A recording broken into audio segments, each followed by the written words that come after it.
हरियाणा की हर अपडेट के लिए बेल आइकन दबाएं और सब्सक्राइब करें STV हरियाणा न्यूज।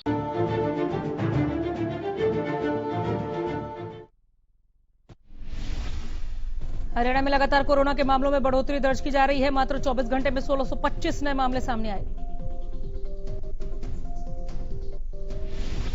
देश में आज से अनलॉक 5 की शुरुआत हो गई। अनलॉक 5 के लिए गृह मंत्रालय ने रियायतों की नई सूची जारी की। केंद्र सरकार के मुताबिक देश में 15 अक्टूबर से सिनेमा हॉल खुल सकेंगे। कंटेनमेंट जोन के बाहर 15 अक्टूबर से थिएटर, मल्टीप्लेक्स और सिनेमा हॉल खुल सकेंगे। खिलाड़ियों के प्रशिक्षण के लिए इस्तेमाल किए जा रहे स्विमिंग पूल को भी फिर से खोलने की अनुमति दी गई। राज्य सरकारें 15 अक्टूबर के बाद स्कूलों को खोलने का फैसला स्थिति का आकलन करने के बाद कर सकती हैं। आज से देश में ट्रैफिक नियमों को लेकर बड़े बदलाव लागू हो गए हैं। बदलते वक्त को देखते हुए नियमों में मोबाइल को लेकर कई बदलाव हुए। नए नियमों के मुताबिक अब आप अपने डॉक्यूमेंट मोबाइल में सेव कर सकते हैं और ट्रैफिक पुलिस को डॉक्यूमेंट सॉफ्ट कॉपी दिखा सकते हैं।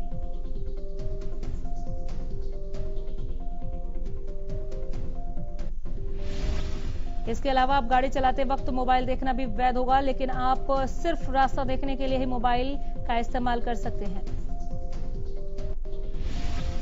सीएम मनोहर लाल ने बड़ौदा उपचुनाव में जीत का दावा किया। मुख्यमंत्री मनोहर लाल ने कहा कि सरकार के 5 साल के कामकाज पर हम चुनाव लड़ेंगे। वहीं उन्होंने विपक्ष को घेरते हुए कहा कि विकास के नाम पर विपक्ष ने बड़ौदा में कुछ नहीं किया। बड़ौदा उपचुनाव को लेकर दिल्ली में हरियाणा कांग्रेस की बैठक हुई। बैठक की अध्यक्षता प्रदेश प्रभारी विवेक बंसल ने की। इस बैठक में दिग्गजों के साथ चुनाव पर चर्चा की गई। बड़ौदा उपचुनाव से पहले बीजेपी को बड़ा झटका लगा है। कृषि कानूनों के विरोध में पूर्व विधायक श्याम सिंह राणा ने बीजेपी का दामन छोड़ा।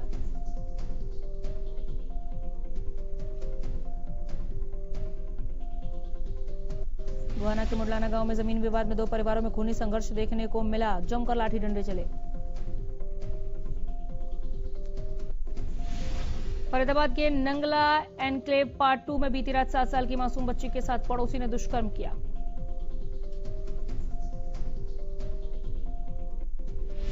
पड़ोस में रह रहे 22 साल के युवक ने वारदात को अंजाम दिया। पुलिस ने आरोपी को गिरफ्तार कर कार्रवाई शुरू कर दी।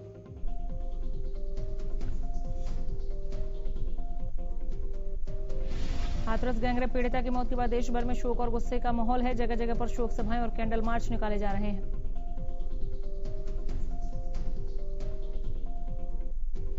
इस कैंडल मार्च में दर्जनों संगठनों के प्रतिनिधि ने भागीदारी की।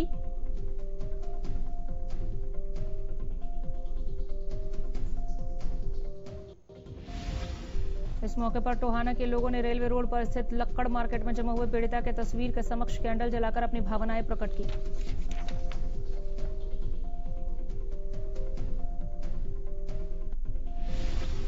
लोगों का कहना है कि दोषियों को जल्द से जल्द फांसी की सजा होनी चाहिए।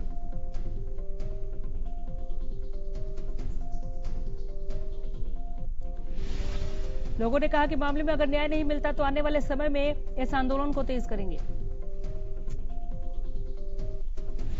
रादौर में भी लोगों द्वारा रोष मार्च निकाला गया। इस रोष मार्च के समापन पर कैंडल जलाकर पीड़िता को श्रद्धांजलि दी गई।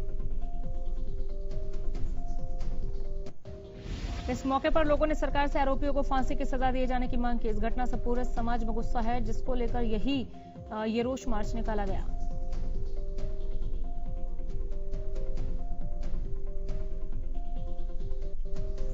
लोगों ने कहा कि इस दरिंदगी पर आरोपियों को फांसी की सजा मिलनी चाहिए। कहा कि एक और तो सरकार बेटी बचाओ का नारा दे रही है, लेकिन बेटियों के साथ ऐसी दरिंदगी नारों पर प्रश्न चिन्ह है।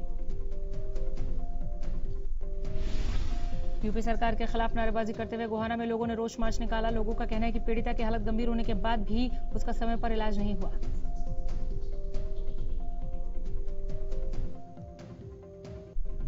प्रदेश में लूटपाट की वारदातें लगातार बढ़ रही हैं। कानून के आगे बदमाशों के हौसले बुलंद नजर आ रहे हैं। सोनीपत में बेखौफ बदमाशों ने एक महिला से उसका फोन छीन लिया।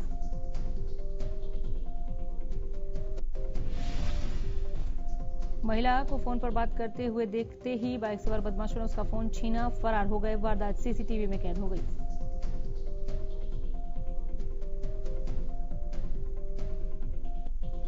सिरसा में किसानों को अनाज मंडी में धान की बिक्री न होने से परेशानियों का सामना करना पड़ रहा है।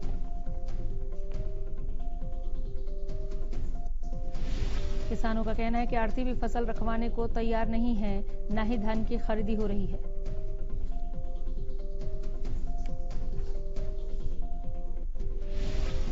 भिवानी और आसपास के इलाकों में धान की फसल खराब होने से अन्नदाता परेशान है।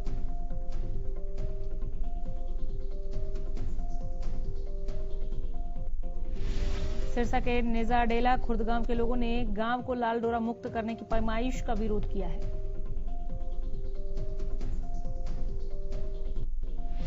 इसी तरह से जिनके पास ज्यादा जगह है उन्हें कम जगह की रजिस्ट्री करवाई जाती है। पैमाइश को दुरुस्त करवाने की मांग को लेकर आज वो उपायुक्त से मिले। नॉन मेडिकल ग्राउंड हिस्ट्री के व्यक्ति को कोरोना टेस्ट करवाने के लिए फीस देनी होगी। दरअसल स्वास्थ्य विभाग की ओर से जारी नए सर्कुलर के अनुसार नॉन मेडिकल ग्राउंड हिस्ट्री के व्यक्ति को कोरोना टेस्ट करवाने के लिए शुल्क देना होगा।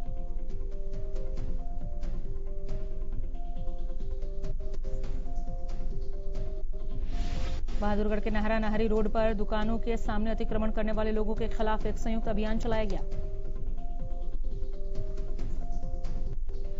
लोगों की शिकायत के बाद नगर परिषद के अधिकारी और ट्रैफिक पुलिस हरकत में आए। सोहना के नागरिक अस्पताल में आने वाले मरीजों को अस्पताल से सभी दवाइयां नहीं मिल पा रही हैं, मरीज परेशान हैं। गोहाना में चोरों के हौसले बुलंद दिख रहे हैं। ताजा मामला गोहाना सोनीपत रोड का, जहां चोरों ने एक साथ 3 दुकानों के ताले तोड़े और लाखों का सामान चंपत कर दिया। दुकानदार की माने तो उनकी दुकान में 1 महीने के अंदर यह दूसरी घटना है। गोहाना में बढ़ती चोरी की घटना से दुकानदार परेशान है।